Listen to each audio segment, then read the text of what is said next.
Buddhist monk टोशिन हमेशा की तरह अपने शब्दों के ऊपर मरहम लगा ही रहे थे और ये यात्रा मुझे एक सुलझा और अच्छा इंसान बनाने की कोशिश कर रही थी। मुझे हर पल यही महसूस हो रहा था। हमारी बातों को कुछ लोग सुन रहे थे, जिनमें से एक आदमी उठकर मंक टोशिन के पास आया और हाथ जोड़ते हुए उनसे कहने लगा कि वो चाहता है कि मंक टोशिन उनके भी कुछ सवालों का जवाब दे, क्योंकि वो उनके साथ बैठे हुए सभी साथियों से बुरी तरह परेशान है और उनके मन की उलझनों को अगर इस समय कोई शांत कर सकता है तो वो सिर्फ और सिर्फ बुद्धिस्ट मंक टोशिन है। बुद्धिस्ट मंक टोशिन ने भी मुस्कुराते हुए उन सबको अपने पास बुलाया और फिर उन्हें पास बिठाते हुए उनसे पूछने लगे कि उन्हें क्या परेशानी है। उनमें से एक ने बुद्धिस्ट मंक टोशिन के सामने बहुत ज्यादा हिचकिचाते हुए पूछा, आप तो सब कुछ जानते हैं। आप जैसा ज्ञानी हमें शायद ही कभी दोबारा मिले, इसीलिए हमारे प्रश्नों का, हमारे सवालों का जवाब दीजिए। हमने देखा कि आपने किस तरह एक छोटे से बच्चे की खामोशी को भी पढ़ लिया और फिर जीवन में आगे बढ़ने की बात सिखाई। मैं आपसे यह जानना चाहता था कि क्या ऐसा हो सकता है कि हम बिना डरे या फिर बिना मन में कोई बुरे विचार लिए आगे बढ़ सकते हैं। आपने बताया कि वो बच्चा एकाग्र चित्त होकर अपने मन को अपने लक्ष्य पर लगाए हुए था, लेकिन उस बच्चे के पास कोई चिंता या फिर जीवन की कोई जिम्मेदारी नहीं थी। शायद इसीलिए उसका मन इतना शांत था। लेकिन हम, जिन्होंने दुनिया का अनुभव किया है और दुनिया में फंसे हुए हैं, हम अपने मन को कैसे संभालें कि हम अपने लक्ष्य तक पहुंच सकें? मार्गदर्शन करिए गुरुजी। देखो, अगर तुम अपने मन को शांत करना चाहते हो और अपने मन को शक्तिशाली बनाना चाहते हो तो मैं तुम्हें एक बात बताता हूं। हमारा मन दुनिया का सबसे बड़ा और शक्तिशाली यंत्र है। खुद को सबसे सफल और सबसे शक्तिशाली बनाने के लिए अगर आपने अपने मन की शक्ति को पहचान लिया, इसका मतलब है कि आपने पूरी दुनिया पर जीत हासिल कर ली है। सबसे पहले तो हमें यह समझना होगा कि मन की शक्ति क्या है।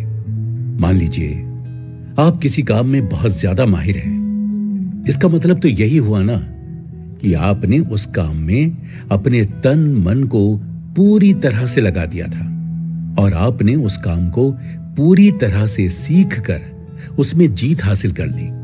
ठीक इसी तरह से अगर आपको गुस्सा आता है तो इसका मतलब यही है कि आपने अपने गुस्से की शक्ति पर सबसे ज्यादा काम किया है और अब वो गुस्से की शक्ति इतनी ज्यादा बढ़ गई है कि वो आपके नियंत्रण से भी बाहर जा रही है। इसी तरह से अपने मन में चल रहे बुरे विचारों पर अपने अच्छे विचारों की जीत को हासिल कीजिए।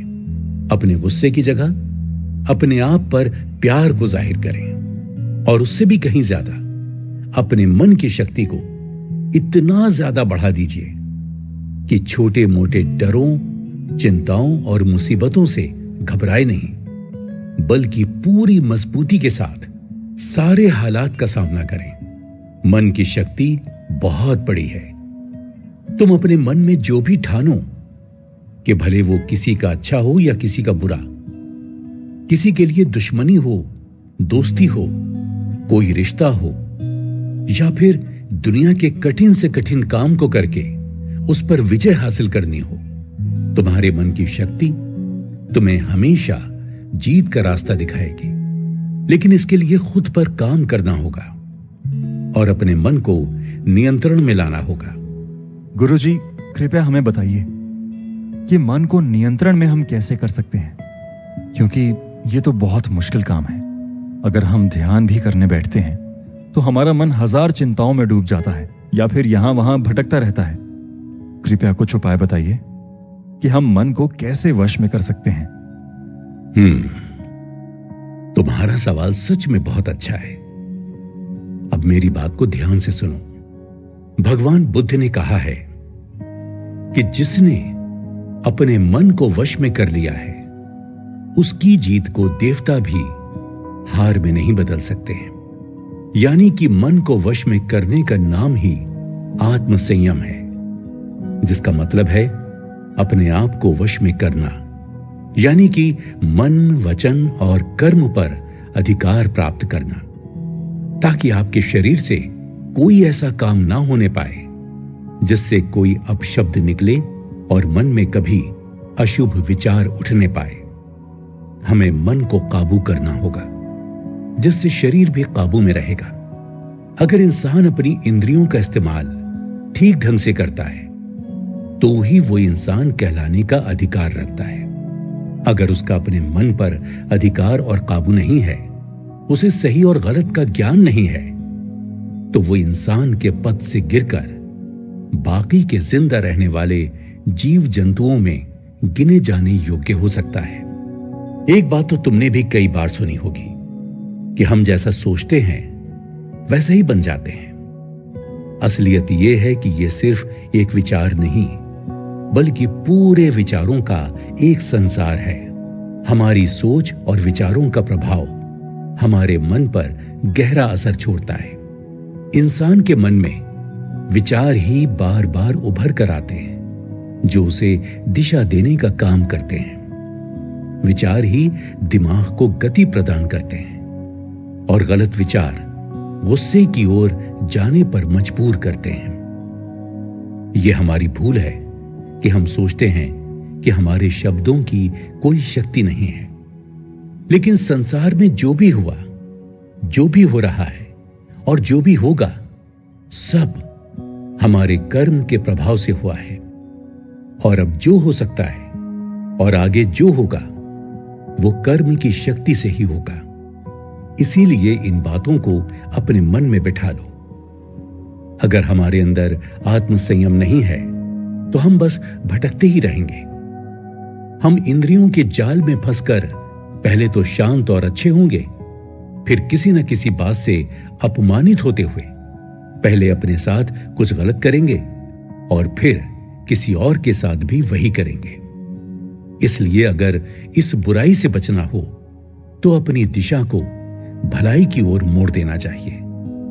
अगर आप जीतना ही चाहते हैं तो सबसे पहले आत्मसंयम की आदत डाल लीजिए, क्योंकि संयम का मतलब ही है अपनी बिखरी हुई शक्तियों को एक दिशा देना। लेकिन गुरुजी, आत्मसंयम किसे कहते हैं? मान लीजिए जिस काम को नहीं करना है और जब उसे ही करने के लिए मन आकर्षित हो रहा हो कि हमें यह काम करना चाहिए, जैसे कोई बुरा काम, तो आप उसे पूरी कोशिश करके रोकने के लिए मन बना लें। उसे ही आत्मसंयम कहते हैं। संयम का मतलब है जब तमाम आकर्षणों की ओर जाने के लिए हमारा मन हमारे चाहने से ही आसानी के साथ रुक जाए।